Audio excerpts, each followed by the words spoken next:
Bom dia a todos. Hoje é o dia 2 de 2022, primeiro domingo do novo ano que se inicia. Eu sei que muitos aqui estavam ontem comemorando a entrada do novo ano com seus familiares e amigos. E sempre é uma época muito especial para todos nós, porque nós lembramos do ano passado e fechamos um ciclo, né, da nossa vida, de tudo que aconteceu. Alguns aqui fizeram uma retrospectiva do ano, como nós falamos na semana passada, e é muito bom fechar o ciclo desse ano, né, agradecer a Deus e olhar e começar a olhar para o novo ano que está à nossa frente. É como se nós recebêssemos um caderno em branco para poder começar a escrever a nossa história desse novo ano. E é muito animador pensar nisso, porque um sentimento de algo novo, né, de novidade paira no ar, né? Eu me lembro quando eu era criança, quando chegava nessa época, eu ficava super feliz porque era a época de receber material escolar, né? Logo em seguida vinha a escola vinha com a lista de materiais e eu não via a hora de receber as canetinhas novas, os livros novos, aquele cheirinho de novo, né? E eu lembro dos meus pais não ficavam nada felizes com aquilo, porque, coitados, ficava depois 6 meses para pagar, era uma dificuldade, né? Porque os materiais são caros. Quem é pai aqui tem filhos pequenos sabe disso, né? Mas eu lembro também com 5 anos de idade, 5 para 6 anos, com essa coisa de querer algo novo. Eu morava perto de um ferro velho, e eu lembro de pegar meus sapatos. Eu tinha os sapatos que não estavam ruins ainda, eles estavam bons. E eu colocar um saquinho e jogar lá no ferro velho, porque eu queria dar uma razão para meus pais para comprar um sapato novo. E realmente eles compraram um sapato novo, mas também eu recebi umas boas palmadas também por isso, né? Mas esse é o sentimento que nós temos nesse começo de ano, um sentimento de algo novo, de renovação, mas também um sentimento de medo. O que será que nos aguarda? Esse é o título dessa mensagem. O que será que nos aguarda daqui para frente? Né? Muitos de nós têm essa pergunta no coração: o que será que me aguarda esse ano? Então, da mesma forma que temos esse sentimento de algo novo na nossa vida, também temos, e que nos dá esperança, não é? de renovo, também temos o sentimento de um certo medo do que vem pela frente. Do que nos aguarda daqui para frente, né? Então, é pensando nisso que eu quero começar hoje, nesse título: o que será que nos aguarda? O que será que nos aguarda? Sabe, pensando nisso, eu queria ler com vocês uma passagem de Tiago, capítulo 4, versículo de 13 a 15, só para contextualizar para vocês. Tiago era o irmão de Jesus, e ele escreveu esse livro, né, de Tiago, com a intenção de espalhar nas igrejas. Diferente das cartas de Paulo, as cartas de Paulo tinham endereço para as igrejas. Esse livro de Tiago foi um livro que rodou as igrejas da época, era conhecido nas igrejas da época, e Tiago, ele estava tratando basicamente da fé dos irmãos. Porque já estava começando a ter pessoas tendo a fé da boca para fora, mas no viver, no praticar no dia a dia, não estavam correspondendo, estavam vivendo uma hipocrisia. E Tiago vem para colocar uma mensagem chamando as pessoas a colocarem a sua fé em prática. E uma das coisas que ele fala aqui, para ajustar a nossa fé com a nossa prática cristã, ele fala justamente sobre essa questão quando nós pensamos no futuro e quando nós planejamos. Ele diz aqui: ouçam agora, vocês que dizem, hoje ou amanhã iremos para esta ou aquela cidade, passaremos um ano ali, faremos negócios e ganharemos dinheiro. Vocês nem sabem o que acontecerá amanhã. Que é a sua vida? Vocês são como a neblina que aparece por um pouco de tempo e depois se dissipa. Em vez disso, deveriam dizer: se o Senhor quiser, viveremos e faremos isso ou aquilo.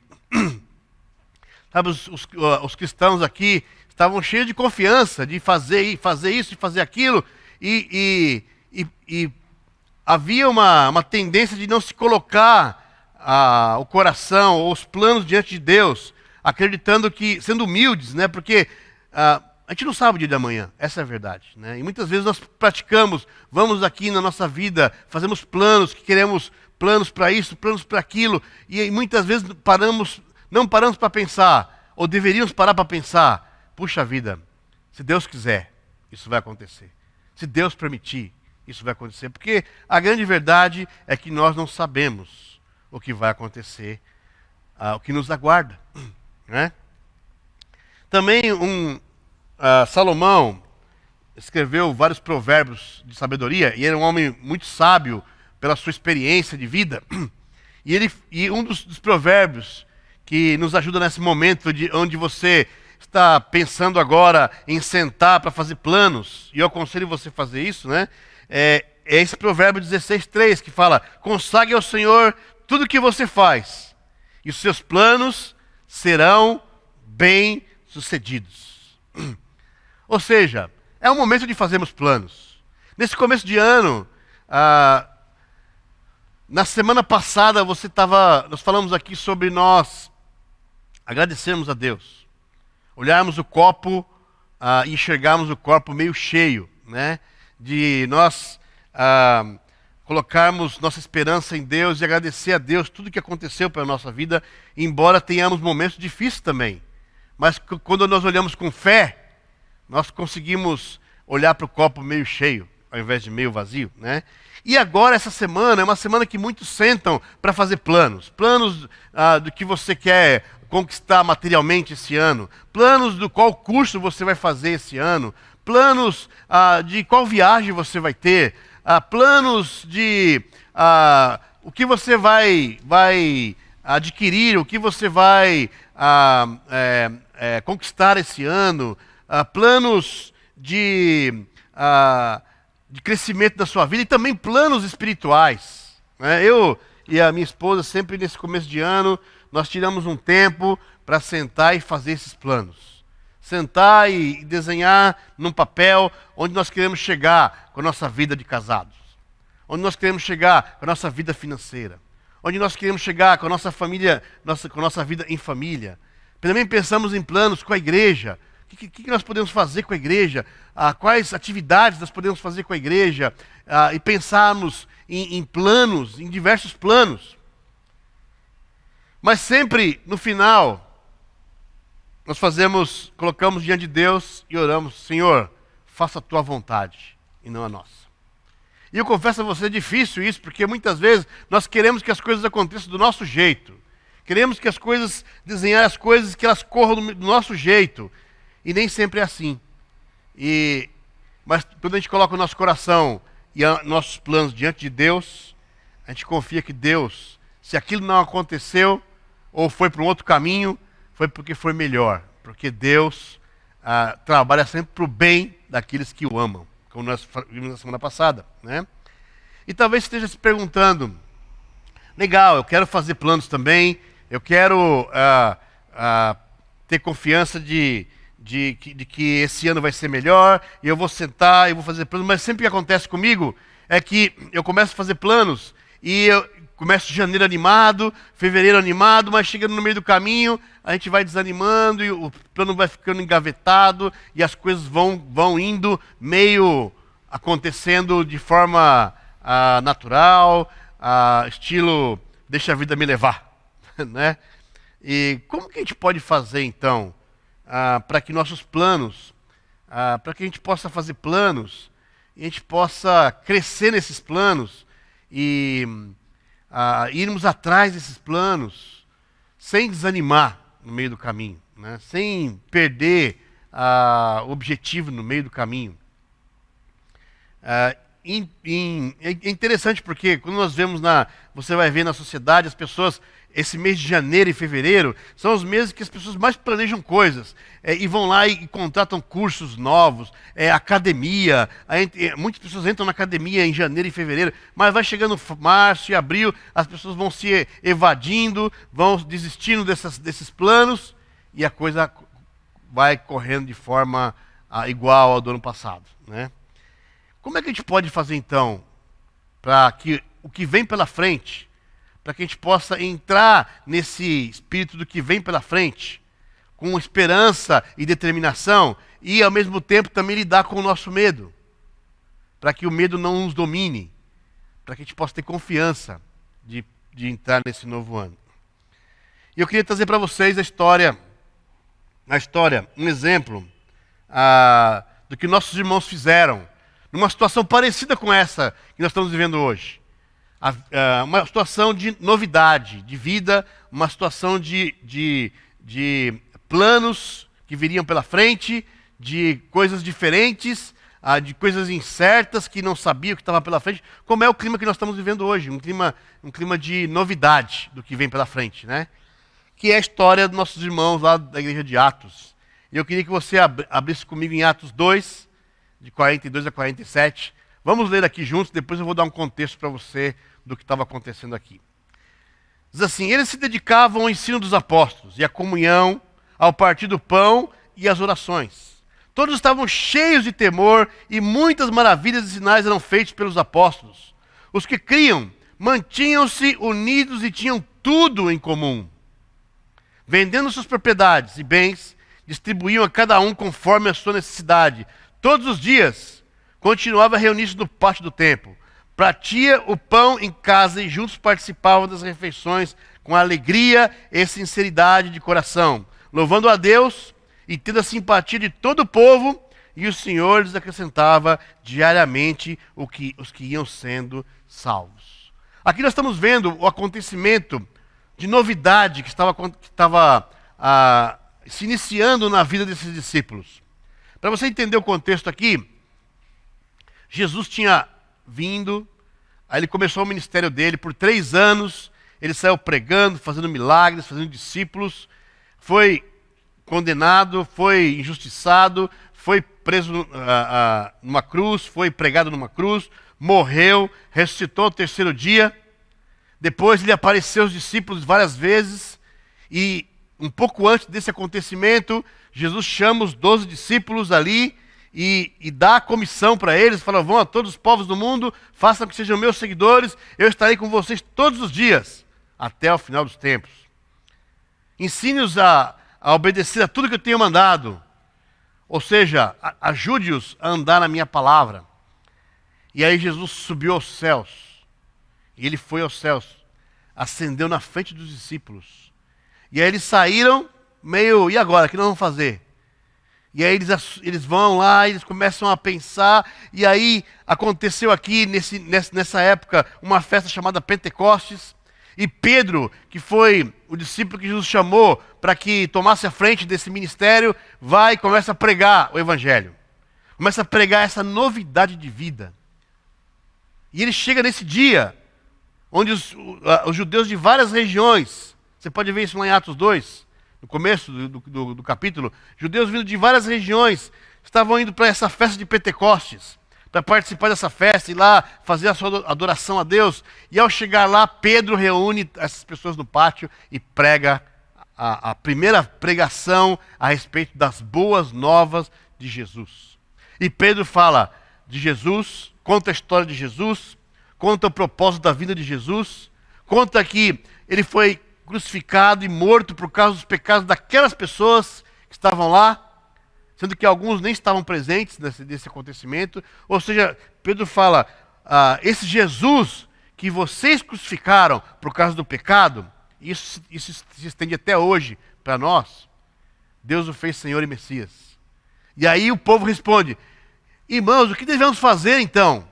Pedro fala: arrependam-se e sejam batizados. Naquele dia foram batizados 3.000 pessoas. Imagina, pessoas vindas de todas as regiões, daquelas redondezas e de lugares longínquos, e chegando ali, eles são batizados, são chamados a uma novidade de vida. Não é simplesmente entrar para uma religião, eles foram chamados a viver uma vida nova, uma vida agora de seguir Jesus, de seguir os preceitos de Jesus, de ser testemunhas de Jesus, uma vida nova. Imagina na cabeça desses irmãos, eles poderiam simplesmente falar assim: legal, aprendemos, agora vamos voltar para casa. E vamos tentar fazer o cristianismo nas nossas casas. Não foi isso que eles fizeram. Sabe o que eles decidiram? Vamos ficar juntos aqui. vamos nos unir, vamos nos encorajar um ao outro, porque essa missão não vai ser fácil. Então havia ali também uma mistura de alegria por algo novo, uma novidade de vida, uma alegria por serem perdoados dos seus pecados, uma alegria de porque eles agora eram salvos e tinham uma mensagem de reconciliação na mão deles.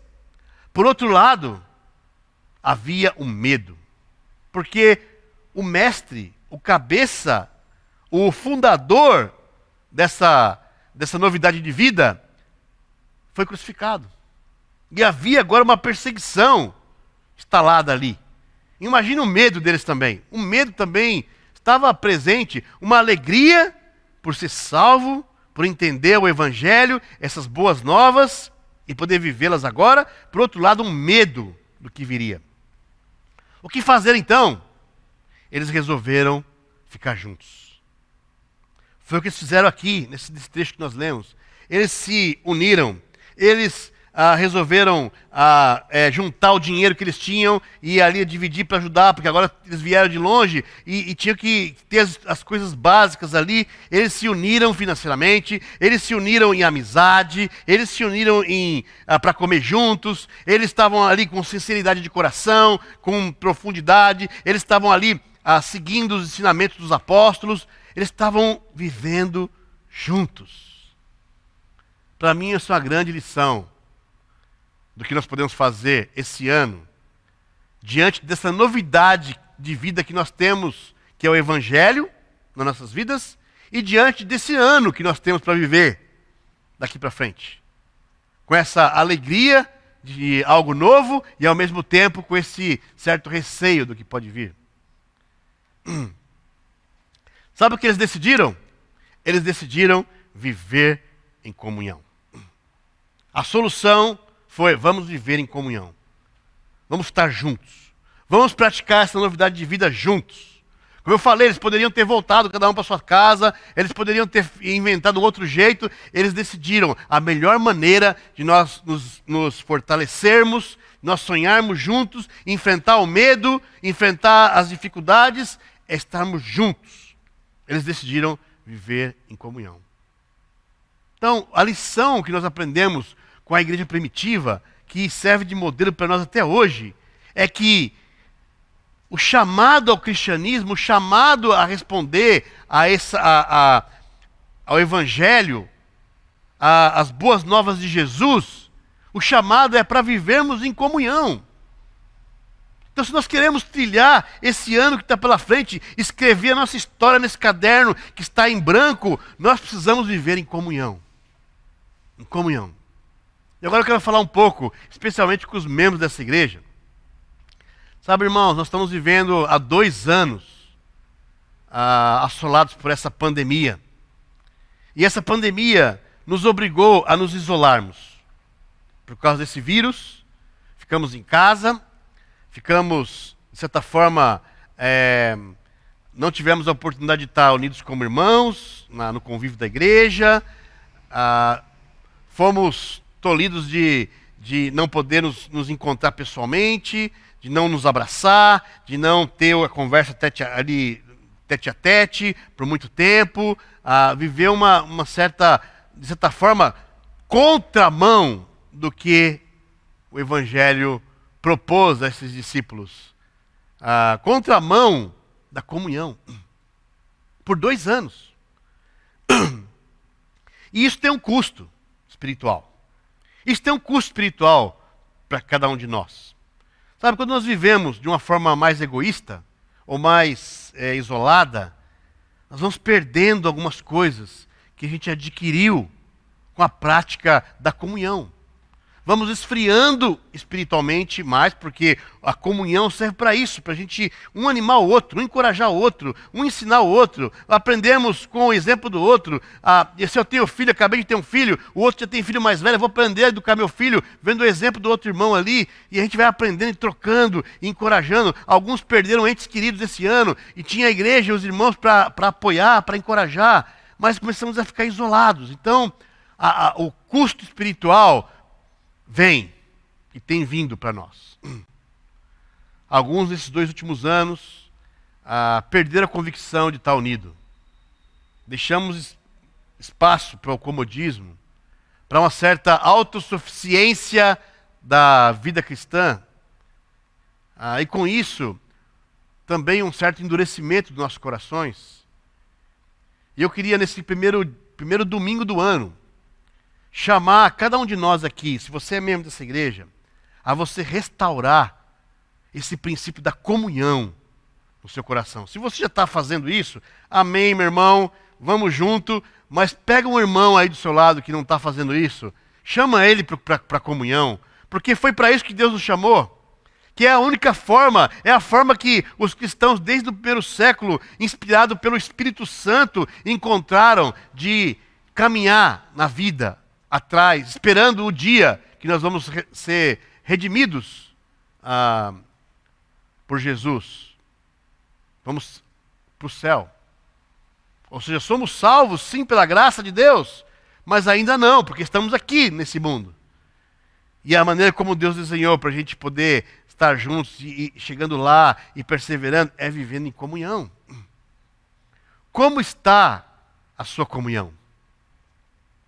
Sabe, eu quero trazer algumas escrituras aqui, especialmente de Mateus. Esse texto que nós vamos ler agora em Mateus 5, versículo 13 até 16, saiu da boca de Jesus. Saiu da boca de Jesus. Jesus aqui estava falando a maneira como Deus planejou a igreja, como Deus planejou a união dos cristãos, para que essa união, de certa forma, brilhasse e levasse Deus a ser conhecido por outras pessoas. É o que fala aqui em Mateus 5, versículo 13. Vamos ler juntos aqui. Vocês são o sal da terra. Mas se o sal perder o seu sabor, como restaurá-lo? Não servirá para nada, exceto para ser jogado fora e pisado pelos homens. Vocês são a luz do mundo. Não se pode esconder uma cidade construída sobre um monte. E também ninguém acende uma candeia e a coloca debaixo de uma vasilha. Ao contrário, coloca no lugar apropriado e assim ilumina todos que estão na casa. Assim brilhe a luz de vocês diante dos homens, para que vejam suas boas obras e glorifiquem ao Pai de vocês que está no céu. Olha como Jesus estava falando, a maneira como Deus entendia que deveria funcionar. E se Deus entende assim é porque Ele sabe que é o melhor, né? Porque Deus é perfeito, Deus que nos fez. E Ele planejou a igreja para funcionar dessa forma, para sermos uma luz, para que a nossa vida, de certa forma, influencie as pessoas ao redor, para que, como Ele fala aqui, que não nos planejou para ficarmos escondidos, muito pelo contrário, para ficarmos ali às vistas das pessoas. Por isso a comunhão é tão importante. Por isso a nossa união como discípulos que estão debaixo da graça de Deus, felizes porque nós reconhecemos o sacrifício de Jesus por nossa vida e a salvação que Ele nos ofereceu de graça.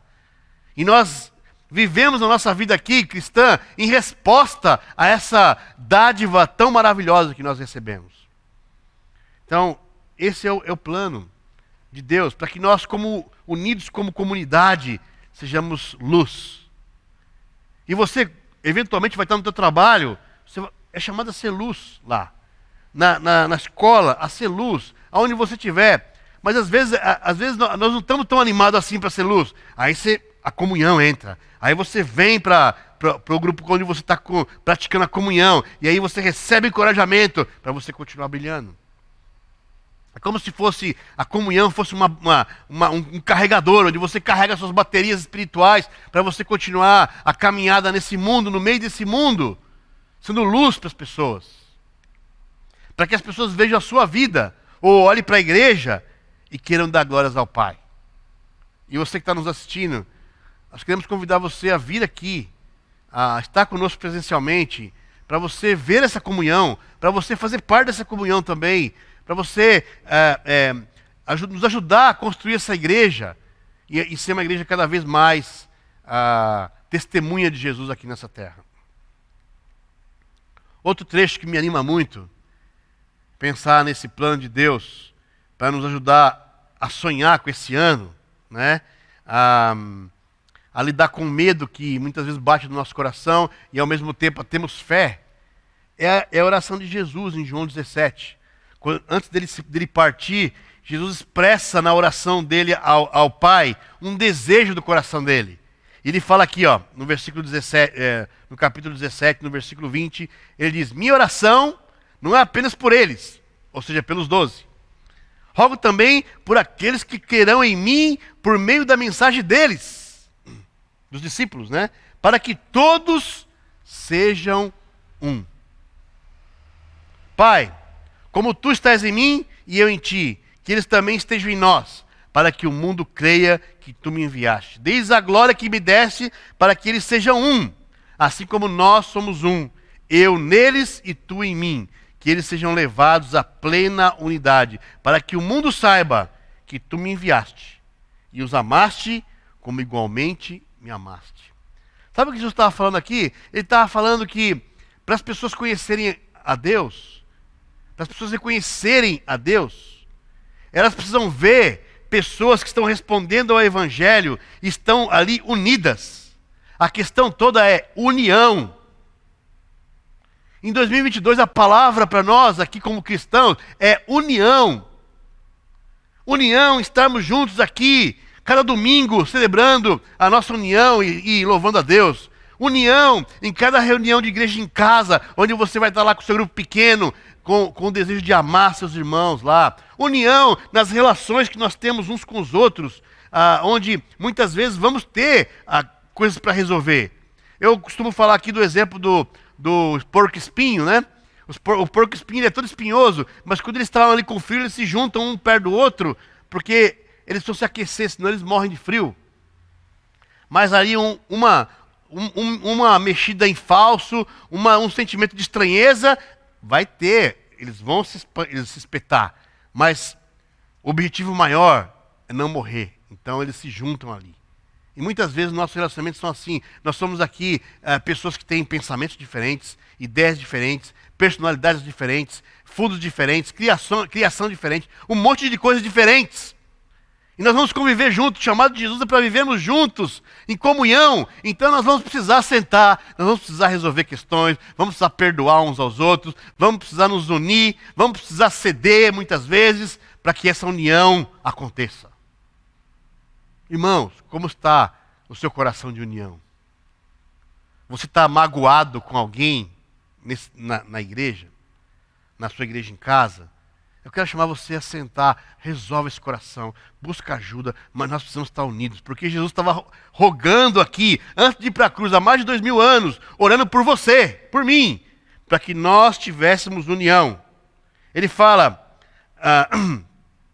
dê-lhes a glória que me deste, para que eles sejam um, como nós somos um. Eu neles e tu em mim, que eles sejam levados à plena unidade, para que o mundo saiba que tu me enviaste. Ou seja, se nós não estivermos unidos, irmãos, as pessoas não vão ver Jesus no nosso meio. Não vão ver. Se você não estiver unido na sua casa, as pessoas não vão ver Jesus lá. Se você não está unido com o teu marido, com a tua esposa, seus filhos não vão ver Jesus lá. Se você não está unido na sua igreja em casa, as pessoas não vão ver Jesus lá. Se você não está unido aqui, na igreja, as pessoas não vão ver Jesus aqui. Ou seja, estamos condicionados à união. Então, meu irmão, você não tem outra saída. Você tem que perdoar o seu irmão. Você tem que resolver seu coração. Você tem que se unir. Você tem que ceder. Para nós construirmos uma unidade. Sabe por quê? Porque nós estamos gratos pela salvação que Deus nos deu. Nós estamos gratos pela misericórdia. Nós estamos gratos por Jesus. Nós podemos fazer tudo isso porque estamos olhando para Jesus. E quando você começa a olhar para outras coisas, você perde a referência e você não tem força para manter a união. A razão da nossa união é Jesus. Sabe, também em outro trecho, onde Mateus foi um dos seguidores de Jesus, dos discípulos de Jesus, ele escreve justamente para convencer os seus irmãos judeus sobre que Jesus era o Filho de Deus, era o Messias. Imagina, os judeus, eles estavam fiéis à lei de Moisés, acreditando que o Messias viria de outra forma. E ele está aqui, Mateus, esse cobrador de impostos que foi convertido, escreve o livro de Mateus, o Evangelho de Mateus, direcionando especificamente para o povo judeu, para convencê-los que Jesus é o Messias. E olha que interessante aqui, no capítulo 13, versículo 44 a 46, fala: o reino dos céus é como um tesouro escondido num campo. Certo homem, tendo encontrado, escondeu-o de novo. E então, cheio de alegria, foi e vendeu tudo que tinha e comprou aquele campo. O reino dos céus é também como um negociante que procura pérolas preciosas. Encontrando uma pérola de grande valor, foi, vendeu tudo que tinha e a comprou. Sabe o que o Mateus está querendo? Quando ele escreveu aqui, ele estava transcrevendo o que Jesus falou. Uma parábola de Jesus, comparando o reino dos céus com um tesouro, com uma pérola. É assim que você enxerga a igreja? Porque quando ele fala do reino dos céus, são os súditos dos céus. Que hoje, nos nossos dias de hoje, é a igreja de Jesus. A igreja das pessoas fiéis que estão respondendo com gratidão à graça de Deus, ao Evangelho, à morte e à ressurreição de Jesus e a salvação que Ele oferece para você e para mim de graça. Então, se nós entendemos isso, nós fazemos parte desse reino. E você, a minha pergunta para você hoje é, começando 2022, com esse espírito de novidade, com esse medinho também que dá no nosso coração do que pode vir, você entende que o reino do céu é uma pérola? Que o que você tem aqui, a igreja, é uma pérola? Por quê? Porque nós não sabemos o que vem pela frente. Pode ser que esse ano, alguns de nós aqui, vamos perder pessoas, entes queridos, como vários de nós perdemos no ano passado. Se isso acontecer, você precisa de irmãos queridos para consolar você, para estar do seu lado. Pode ser que esse ano você vai ter dúvidas na sua fé. Você vai, talvez, tropeçar na sua fé. E aí você precisa estar rodeado de irmãos que amam você, que acreditam em você, para ajudar você a se levantar e se fortalecer novamente. Pode ser que esse ano você precisa ser corrigido com amor por pessoas que amam você sinceramente. Porque você está se desviando do caminho e você vai precisar de alguém que ame você e acredite em você para te trazer de volta. Talvez esse ano você vai ter grandes vitórias na sua vida. E essas vitórias precisam de amigos para você comemorar. Para amigos que torceram por você, que torcem por você, para comemorar junto com você as suas vitórias, as suas conquistas. Sabe, isso é o desenho do reino de Deus. Por isso que Deus chama a gente a viver em comunhão. Para você ter pessoas que estão no mesmo propósito que você, que vão torcer por você, que vão te apoiar, que vão te encorajar, que vão te ensinar. Esse ano talvez você precise de pessoas que te ensinem as bases do cristianismo para você ficar firme na sua fé. E tudo isso Deus descreve como um tesouro. Você reconhece a igreja como um tesouro? Sabe, eu tenho percebido que esses 2 anos de pandemia, para alguns, o reino de Deus não é mais um tesouro. Virou uma coisa qualquer. E você não valoriza mais. E eu queria chamar você hoje a reavaliar isso, a se arrepender disso, a fazer um flashback da sua vida e ver as coisas que você recebeu na sua vida por causa do reino de Deus. E dar glórias a Deus por fazer parte dele. E lutar por essa igreja. E colocar suas energias aqui, porque aqui faz parte, nós fazemos parte do reino de Deus. E segundo Jesus, o reino de Deus é um tesouro. Segundo Jesus, o reino de Deus é como uma pérola que você e eu precisamos valorizar. Amém? Que nesse ano de 2022, você, com esse caderno aberto que você tem para escrever na sua vida, você possa escrever páginas na sua vida de comunhão, de união, de valorização do reino de Deus. De viver em comunhão, de perseverança, porque você vive unido com os irmãos. Quando você trouxer um amigo seu aqui, ele vai ficar impressionado por ver, puxa, aqui há sinceridade, aqui há amizade, aqui há relacionamento, aqui há verdade. E se há todas essas coisas, há Jesus. Eu queria terminar com algumas coisas para você começar o seu ano refletindo, né? Eu estou falando aqui mais para os membros da igreja. Você está nos visitando, você não é um amigo que está participando conosco aqui. Você pode fazer também essa reflexão, se cabe a você. Mas especialmente para os membros aqui hoje, que fazem parte da igreja, eu queria que você fizesse essa reflexão nessa semana onde você senta para fazer seus planos, né? E você fosse honesto com você mesmo e com Deus. E a primeira pergunta que eu faço para você pensar aí é: se você que faz parte dessa igreja não tem vindo presencialmente aos encontros com os irmãos, queremos chamar você a voltar. Então, senta aí com a tua esposa, se você é casado, senta aí com o seu irmão, com o seu companheiro de fé. Senta, puxa, se você não tem vindo à igreja até agora, nós queremos pedir para você, já chegou a hora de você voltar. Chegou a hora de voltar. Nós queremos que você esteja aqui conosco, na igreja em casa, nos discipulados, porque isso é o reino de Deus. E o reino de Deus, ele funciona através de relacionamentos. Segunda coisa, se sua parceria de discipulado que você tem aí, anda com você, perdeu o compromisso, vocês nem se encontram mais, a coisa está tá apagada, virou uma coisa muito morna, eu aconselho você a ter uma conversa com o seu parceiro de discipulado para voltar a se comprometer a ter os encontros, a ter frequência nos seus encontros, para vocês partilharem juntos, serem parceiros nessa caminhada cristã, um ajudando o outro, um encorajando o outro, ensinando, apoiando, às vezes chamando a atenção com a Bíblia e com amor, né? Caso contrário, vai atrás de outra. Simples assim. Se o teu parceiro não está querendo, não está descomprometido, vai atrás de outra parceria, agradece e fala: mas irmão, eu preciso de alguém que ande comigo, que eu possa contar. Isso não é falta de amor, você está querendo salvar primeiro a sua vida, porque se o outro irmão não quer, você tem que achar um jeito de praticar a sua parceria. Chama esse irmão com você, mas se ele não quer, você vai encontra outra parceria. E por último, se comprometa com uma igreja em casa e seja uma alegria nesse grupo.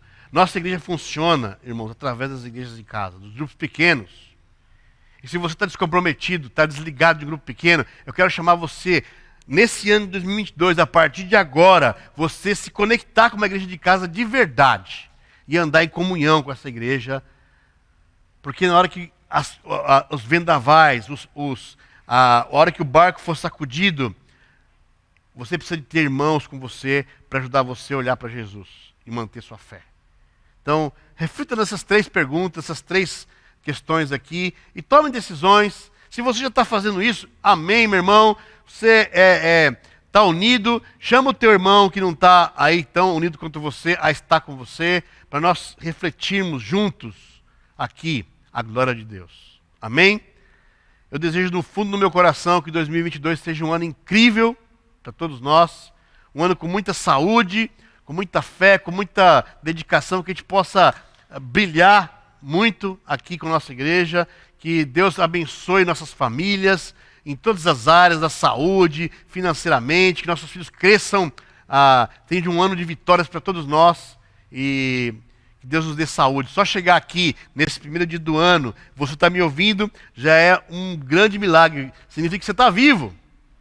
E que nós possamos terminar esse ano aqui vivos, com saúde, cheio de histórias para contar, cheio de milagres também para compartilhar uns com os outros. Esse é meu desejo do fundo do meu coração.